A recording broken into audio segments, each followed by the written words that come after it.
Assalamualaikum warahmatullahi wabarakatuh. Ketemu lagi dengan saya, Rafika Sapriani SPDSI, asal dari SMA Negeri 1 Losari, Kabupaten Cirebon. Hari ini kita akan berbicara tentang struktur atom. Pada materi hari ini kita akan berbicara tentang teori atom dan perkembangan dari atom. Yang kedua, kita akan berbicara tentang struktur atom. Dan yang terakhir yaitu tanda atom.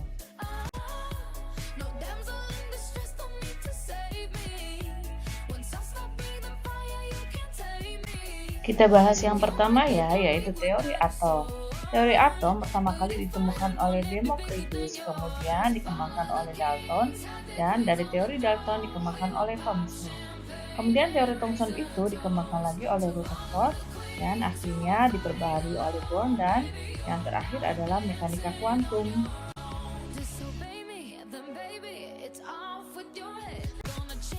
Atom ditemukan pertama kali oleh Democritus.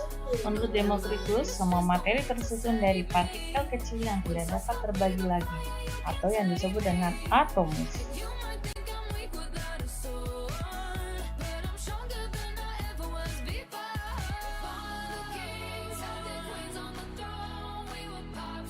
Dari teori Democritus kemudian oleh Dalton dikembangkan dan diteliti bahwa atom itu berbentuk seperti bola besar, di mana unsurnya terdiri dari partikel kecil yang tidak dapat dibagi lagi yang disebut dengan atom. Atom tidak dapat diciptakan dan dimusnahkan. Kemudian atom-atom itu dari suatu unsur adalah identik.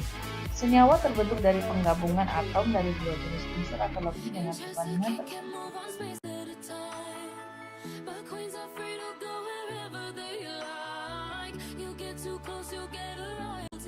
Teori atom Dalton tersebut kemudian disempurnakan oleh teori atom Thomson. Thomson menemukan atom dengan percobaan menggunakan sinar katoda. Nah, di situ ditemukan bahwa partikel itu ada yang bermuatan negatif. Nah, yang disebut dengan elektron.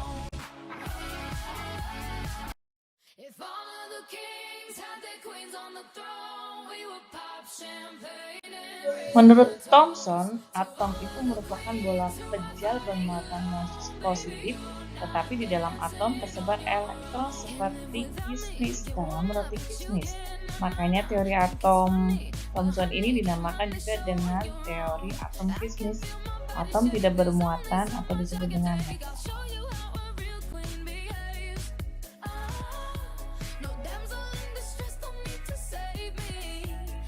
Teori atom Thomson kemudian disempurnakan oleh teori atom Rutherford. Rutherford melakukan percobaan dengan penembakan lempengan emas dengan sinar alfa. Nah, gambarannya ada di sini ya.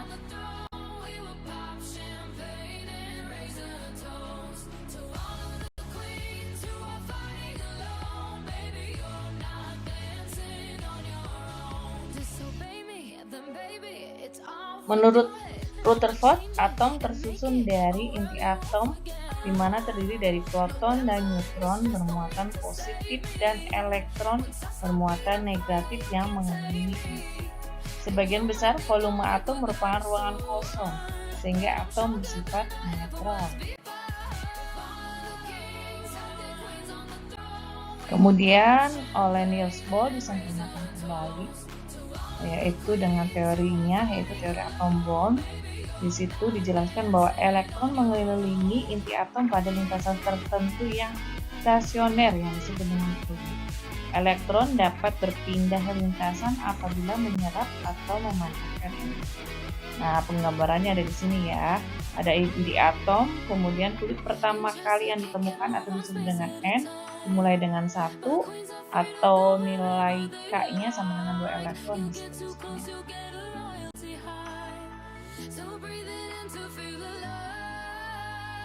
Sehingga dapat disimpulkan di dalam atom itu terdapat ada elektron, inti atom, di mana inti atom tersebut terdiri dari proton dan neutron.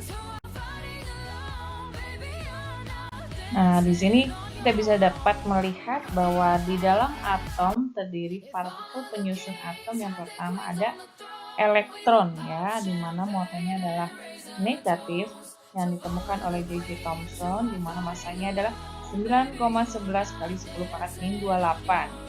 Kemudian yang kedua itu ada proton, di mana proton itu muatannya adalah positif. Yang menemukan adalah Goldstein dengan nilai masanya adalah 1,67 kali 10 pangkat min 24. Dan yang terakhir adalah neutron, di mana muatannya itu adalah netral.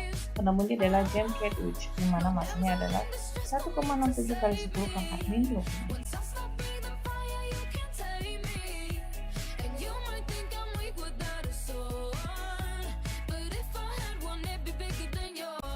Selanjutnya itu adalah tanda atom. Tanda atom itu biasanya disimbolkan dengan X, X menyatakan nama unsur, kemudian A menyatakan nomor massa yaitu letak di atas, dan Z itu menyatakan nomor atom. Nah, ini biasanya terdapat pada sistem periodik unsur.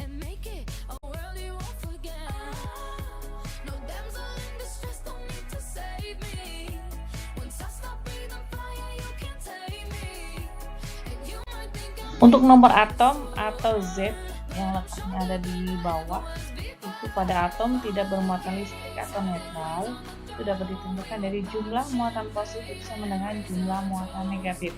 Atau nomor atom atau Z itu nilainya sama dengan jumlah proton atau dengan jumlah elektron. Ini untuk atom yang tidak bermuatan ya.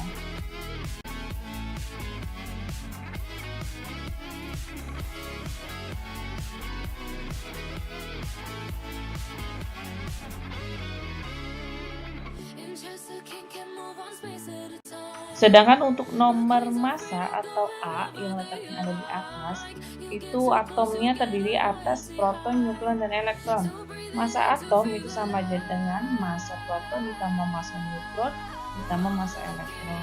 Massa elektron adalah massa proton dan massa neutron, maka massa elektron dapat diabaikan, yaitu dengan cara nomor massa itu perhitungan dari jumlah proton dan jumlah neutron.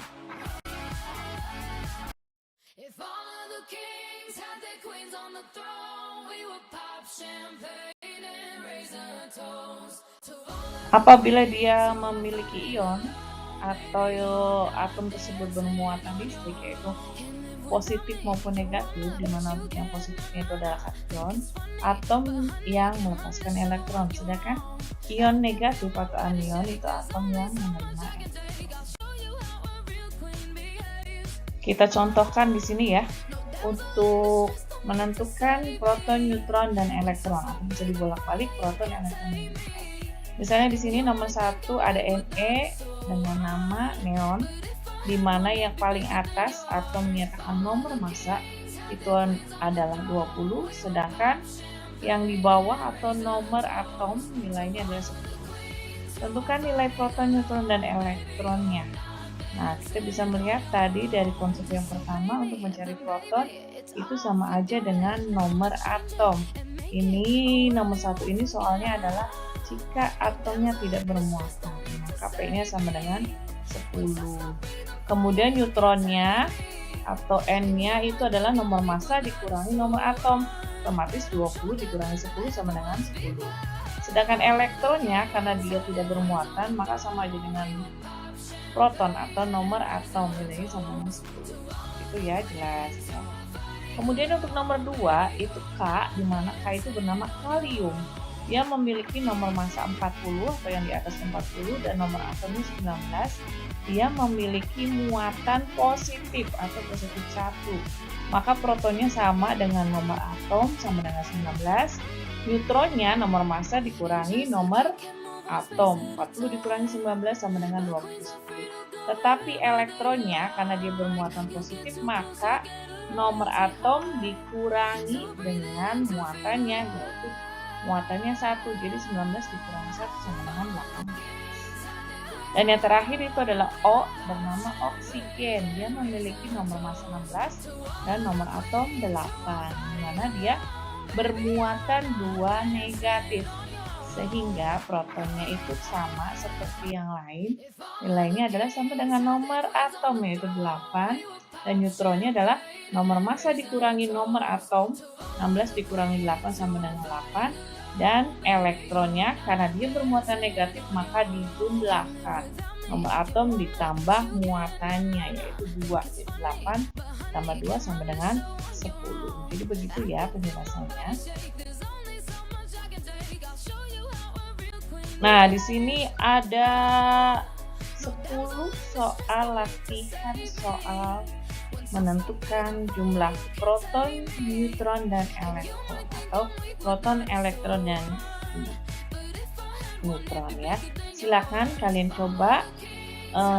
Caranya sama seperti yang tadi sudah saya contohkan. Saya kasih waktu kurang lebih 10-15 menit. Silakan mencoba.